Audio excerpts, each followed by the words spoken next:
আমাদের আসিয়া আজ মৃত্যুর কোলে ঢলে পড়েছে। কয়েকটা দিন সে মৃত্যুর সঙ্গে পাঞ্জা লড়ে আজ শেষ নিঃশ্বাস ত্যাগ করেছে। আমি ইতিমধ্যে জানতে পারলাম যে আমাদের আসিয়ার লাশটা হেলিকপ্টারে আসছে আমাদের বিট ইনচার্জ আশিক ভাইয়ের মাধ্যমে, হয়তো আর অল্পক্ষণের মধ্যেই চলে আসবে।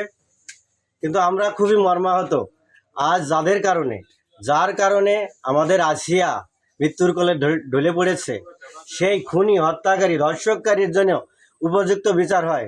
আমরা জানি যে আমাদের সঙ্গে সারা বাংলাদেশ আছে, আমাদের বিএনপির ভারপ্রাপ্ত চেয়ারম্যান তারেক রহমান আমাদের সঙ্গে আছে। আমাদের অনুরোধ, আমাদের এলাকার পক্ষ থেকে আমাদের অনুরোধ, এই খুনি হত্যাকারী ধর্ষণকারীর জন্য উপযুক্ত বিচার হয়। বাবা মানসিক অবস্থা খুবই খারাপ, না কিছু কোথাও করতে পারে না, কথা পয়ও না, ওর সাথে খালি ছোটাছুটি করে এক দিকে ধরেন চলে যায়, মাথায় কোনো শেষ নেই, কাম করে না। যে বলতেছি যে তার মেয়েটা মারা গেছে, সেটা বুঝতেই পারছি।